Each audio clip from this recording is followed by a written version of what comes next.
Thank you for your question, Suzanne. The Council's document retention policy applies to all officers and members irrespective of seniority and follows Local Government Association best practice.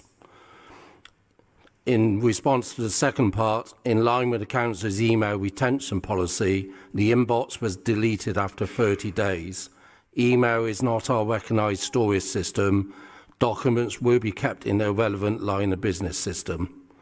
And for the third part, the normal FOI process will accommodate requests for information still held, providing it is suitable for disclosure, i.e. not exempt.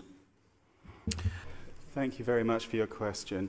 It's quite a lengthy answer, I'm afraid, but I'll do my best to go through step by step.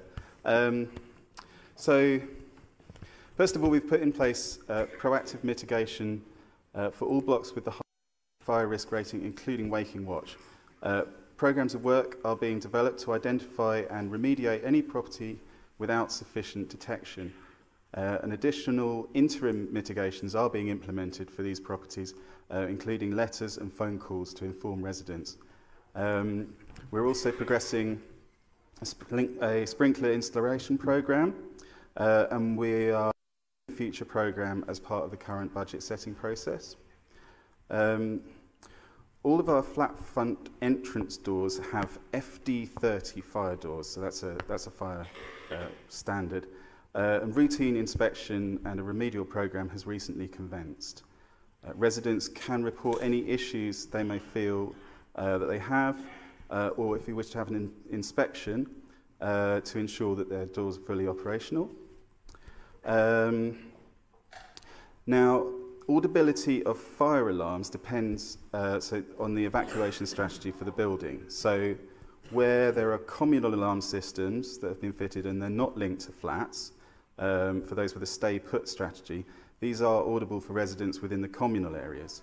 Buildings and flats operating a simultaneous evacuation strategy are audible, and these systems are inspected on a weekly, quarterly and annual basis. So any remedial works required are then recorded and completed. So some blocks have only one staircase without refuges. This is true, and these configurations are reflected within the fire strategy for those blocks. On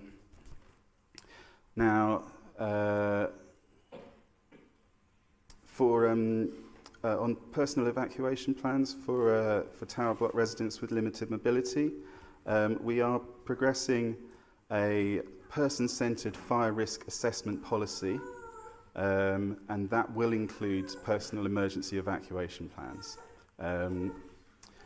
The policy on mobility and electric scooters has a robust operating procedure, we believe, and this is going to be informed by staff within the housing service, so not requiring not requiring wardens. We're progressing the cladding removal programme. That's a priority programme, and we are working with central government departments to look at feasibility for accelerating this programme wherever it's possible. And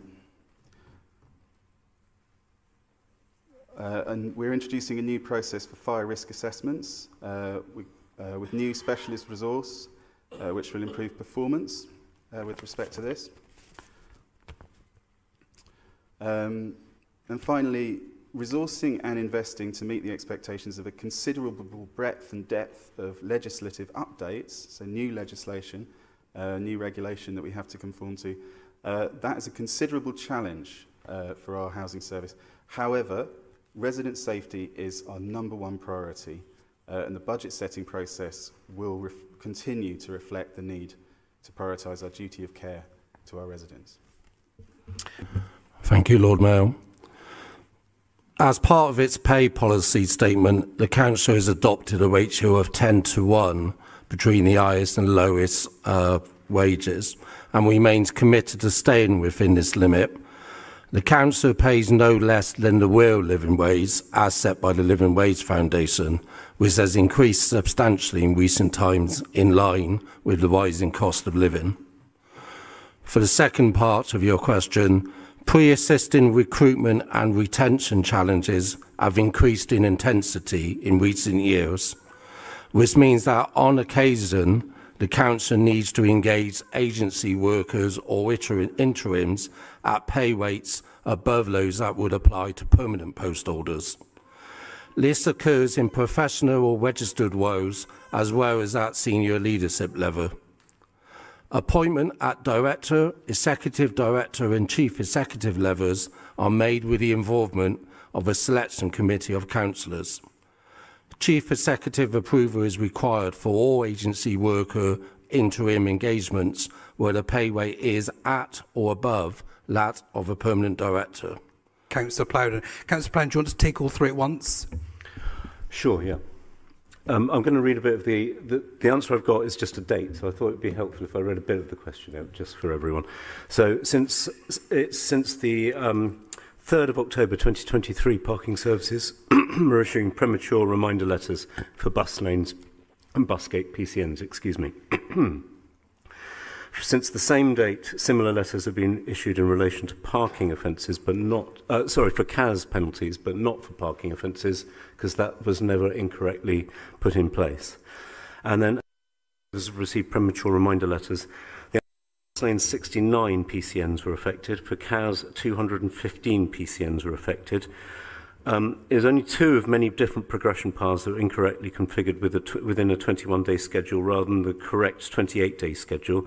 This issue was corrected in early September as soon as it was brought to our attention by Mr. Sanders. So I'd like to thank you, Matt, for your incredible persistence and hard work and helping us get it right.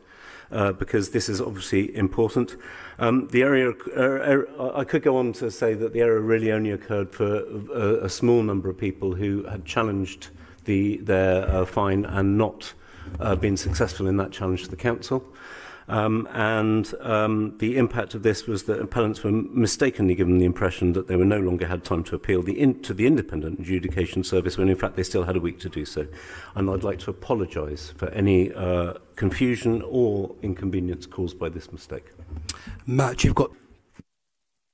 Hi, Dave. Well, I was going to answer your questions. So an EQI was carried out on the New Ashley Downs station, but it didn't include the bus stops in depth because they were not part of the scheme itself. In fact, it didn't even include thinking about the width of the Concord Way because that was not part of the scheme itself.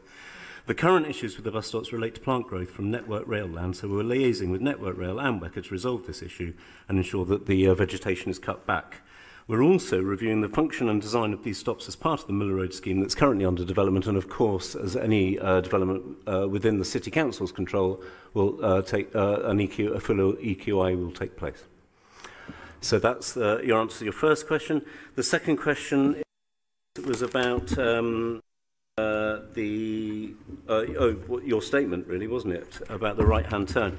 So first group have been consulted at various points during the development of the city centre proposals, and specifically in relation to the proposals around Lower Magdalen Street and egress from the bus station. We've noted the first bus response, and the consultation will consider and we will consider it alongside all the other representations. All options for the design of Union Street, Lower Magdalen Street and Junction will be considered to achieve the aims of the projects and deliver benefits to sustainable transport modes. If relevant, staff from First Bus, National Express and Flixbus, if relevant staff, request a meeting, then Bristol City Council will of course consider it, but can't speak for the Metro Mayor. I'm pleased to say that we've had 1,938 responses to the consultation, and we're going to work through those proactively, and I personally will be taking responsibility to make sure that we're doing that in a proper way, so that it might be best for anyone that wants to contact us for a meeting to wait until we've had that time to consider our responses and make those clear to people. And then the third question is, on the 23rd of September, leaders of Bristol City Council, Bath and North East Somerset Council and South Gloucestershire Council wrote to the Ministry of Housing, Communities and Local Government in support of North Somerset's expression of interest in joining the West of England Combined Authority.